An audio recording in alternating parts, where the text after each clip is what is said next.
Hey folks, Elizabeth Crow here. How's it going? We've got Pali Summerlin again on Maui, and it always excites many of us, me for sure.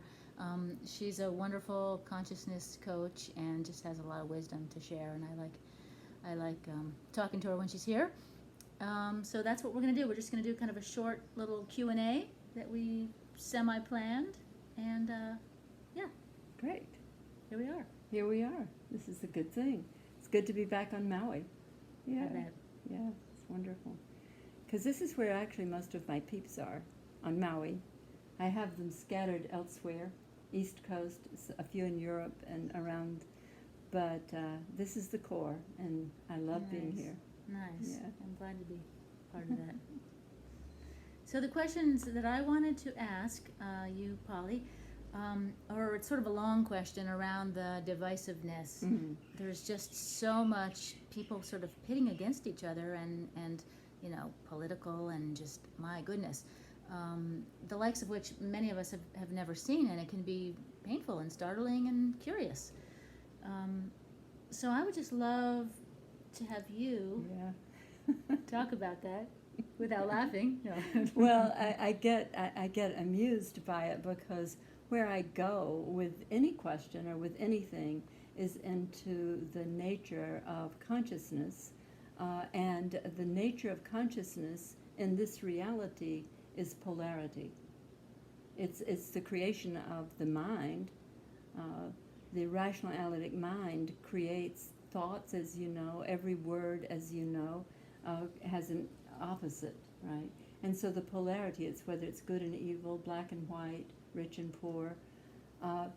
So this, what's happening now is like this massive expression of that polarity, right? And what it does with people is that they feel compelled to be positional.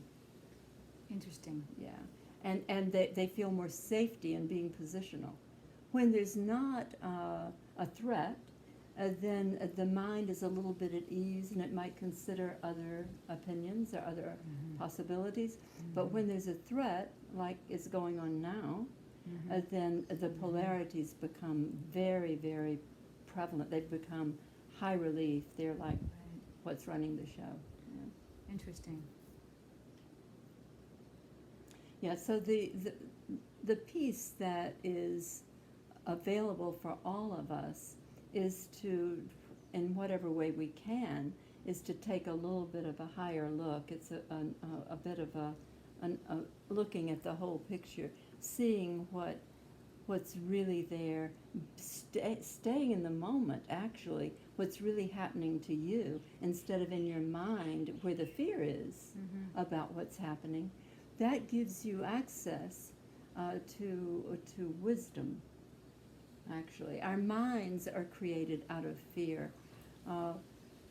My premise about the nature of reality is that what the manipulation or the fall or whatever shifted us into our minds and out of our true nature, which I think of as our heart, then that's been running the show. And so we have given great appreciation, allegiance, and commitment to the rational analytic.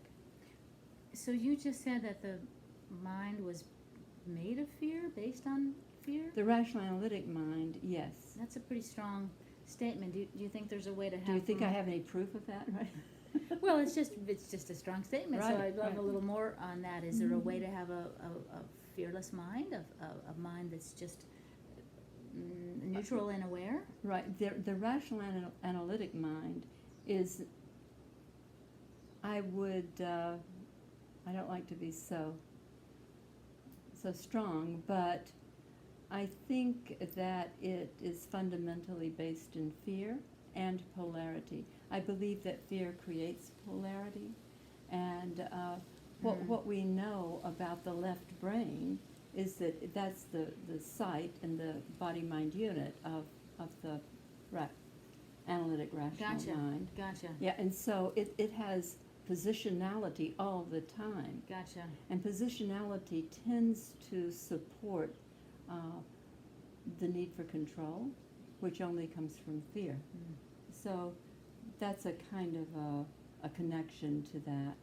what I do know about being caught in our mind with fear is that each of us, based on our conclusion about ourself, which I call the childhood wound, which is a big piece in psychology, that conclusion does a couple of things. It throws us into trying to figure out how to be with an external world that we already feel fearful about, like I'm not good enough or I'm not the one.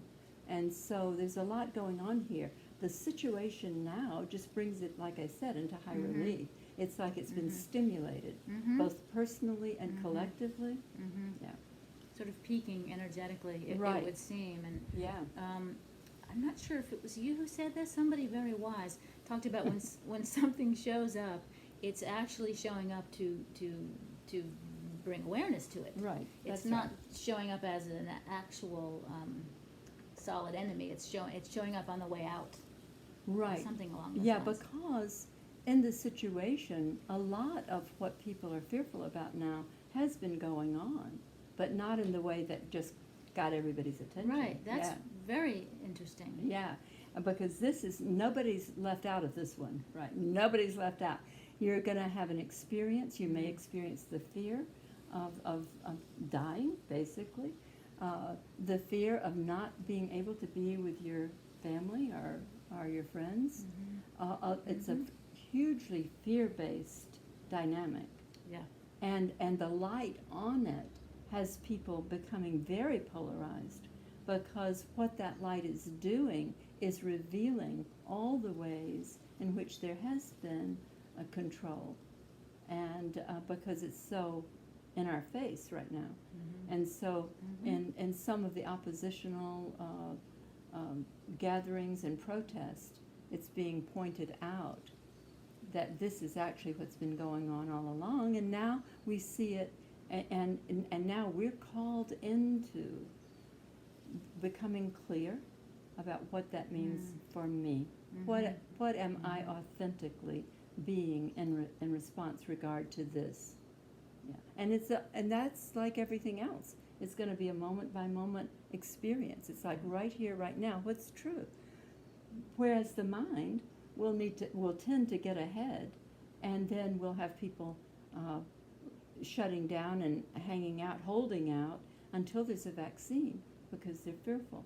We'll have people that are flying in the face of that apparent control that's being put in place, and asserting themselves as free from the collective conditioning. So everything's sort of up in the air now, and I think it's an opportunity of consciousness as cause for a great light to come on, and for us to know ourselves, not as a victim, not as a persecutor, to know ourselves as connected and alive and present in our true nature, which is awareness. Yeah.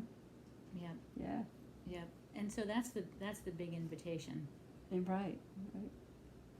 You know, one thing I've sort of used as a possible kind of stepping stone is the idea of kindness, which isn't necessarily working on your shit, but it's I think it's a way to slow down, pull back the attack mode tendencies, and to just find kindness, whether it's to yourself or the person that looks like they might be messing with things. Yeah. That seems to be a nice.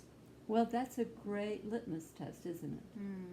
Because what happened, the question that I'm always using with the people that I work with is, what do you want to experience? Well, you want to experience kindness, and we experience whatever we're expressing, right?